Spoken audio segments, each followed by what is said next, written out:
De pie ante el mundo, de rodilla ante Dios. Meditemos la palabra del día de hoy en el nombre de Dios Padre, Dios Hijo, Dios Espíritu Santo. Báñanos, Señor, con tu Espíritu, regocija dentro de nosotros tu hermosa y bella luz. Danos tu sabiduría, tu inteligencia, tu discernimiento. Danos el poder comprender lo que es bueno y lo que es malo para hacer solo lo bueno, ya que lo bueno es grato a ti y es para bien nuestro. Vamos a leer del Evangelio de Marcos 3, del 13 al 19. En aquel tiempo Jesús subió al monte, llamó a los que él quiso y ellos lo siguieron. Constituyó a 12 para que se quedaran con él, para mandarlos a predicar y para que tuvieran el poder de expulsar a los demonios.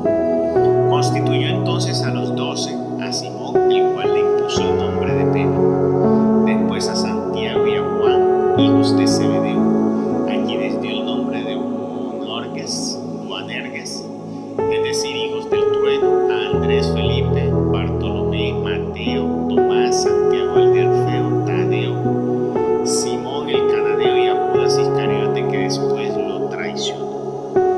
Palabra de Dios. Gloria a ti, Señor Jesús. Si resumiéramos el Evangelio hoy en una frase, podríamos decir que la misión apostólica ha sido renovada. ¿Y qué quiero dar a entender con eso? Nuestro Señor Jesucristo, en la primera lectura hoy del libro de los Hebreos, que es como la carta sacerdotal de Pablo, donde habla mucho sobre el ministerio del sumo sacerdote, nuestro Señor Jesucristo.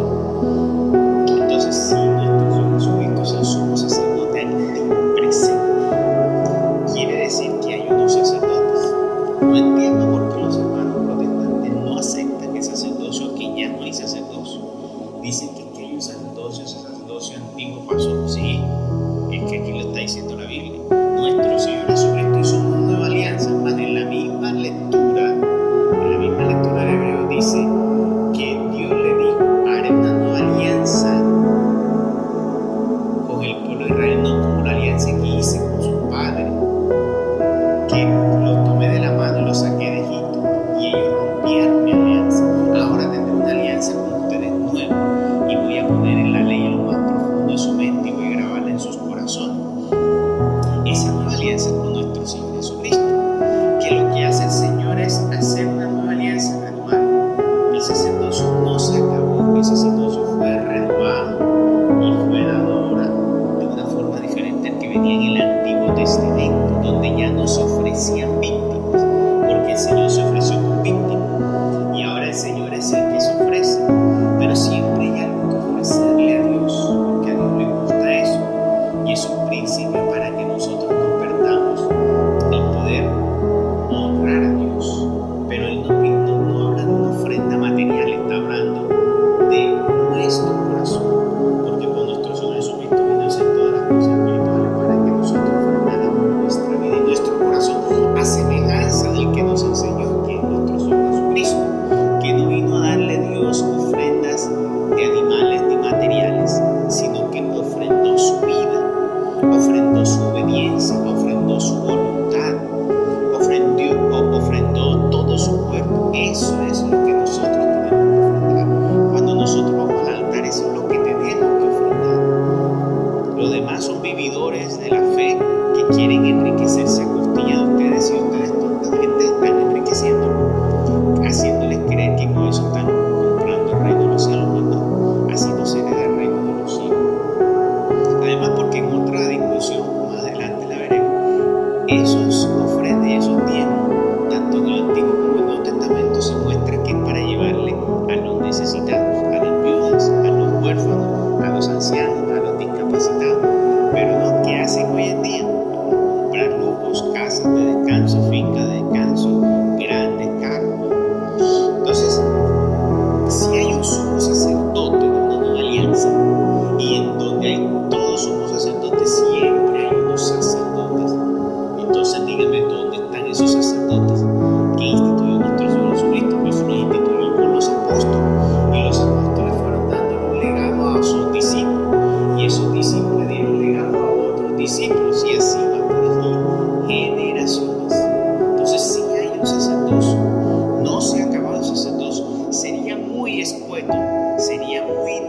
yo poder decir que no existe ese sacerdocio, pues está diciendo que nuestro Señor Jesucristo es el sumo sacerdote. ¿Y es el sumo sacerdote de quién? ¿De qué iglesia? ¿Y de qué sacerdotes? Porque como sumo sacerdote tiene otro sacerdote. Entonces, recuerden que nosotros, el Señor nunca va a acabar el sacerdocio. ¿Por qué? Porque desde Abraham hasta el Apocalipsis habla de un reino que haría nosotros, un reino de profetas, sacerdotes, reyes, profetas y sacerdotes. Entonces siempre está el sacerdocio allí, así también está en el Apocalipsis. Siempre cuando instituyó Dios, el Señor, un sacerdocio para siempre. Entonces el sacerdocio está presente. ¿Que hay errores? Sí los hay, pero eso a nosotros no nos compete salir a decir que porque tiene errores, entonces ya ese no voy a reconocer ese sacerdocio. Lo que yo no tengo que reconocer es lo que ellos hacen mal. Eso es lo que yo no tengo que reconocer, y eso es lo que yo no tengo que practicar, y eso es lo que yo tengo que denunciar. Eso es lo que tengo que denunciar. Entonces, esa primera parte como para tenerlo en cuenta.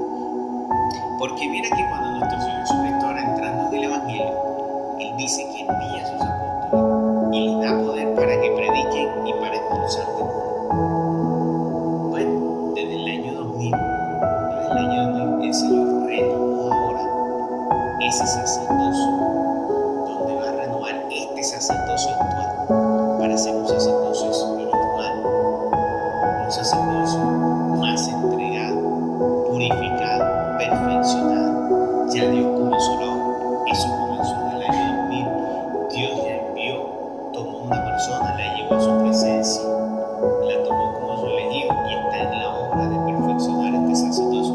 Ya esa obra comenzó. Y por medio de él estableció ahora una nueva autoridad. Ya no se expulsan demonios.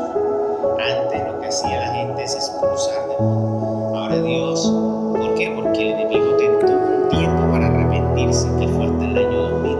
Satanás y todos sus aliados le dieron de 1000 años para que se arrepintieran. Se acabaron los 2000 años.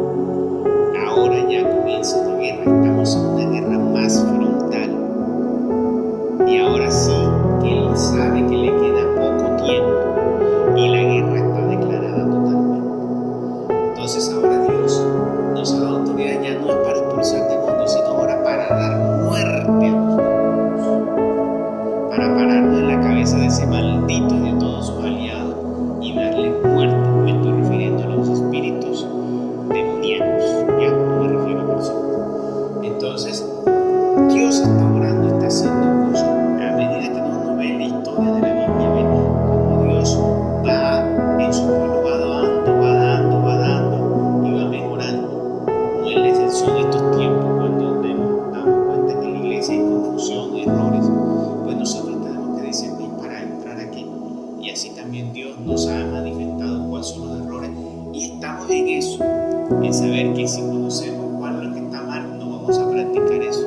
Vamos a tomar de lo que está bien para mantenernos en la unidad hasta que Dios comience esa obra de perfección, porque Dios lo va a hacer. De Dios no es la división que existe de 20.000 denominaciones. De esas 20.000 denominaciones, todos haciéndose creer que son los ministros del Señor.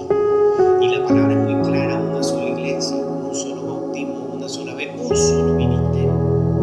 Entonces estamos creando una división tal que eso ante Dios es gravísimo, muy grande. Entonces Dios ha querido dar la autoridad, pero uno también tiene que saber discernir para qué la autoridad, porque no todos fueron llamados a predicar, y hay personas que creen porque un día el Espíritu Santo tocó las puertas de su corazón y de su vida, ya fueron llamados a predicar. Ojo con eso. Hay algunos que porque tuvieron una revelación ya sí se lo llaman.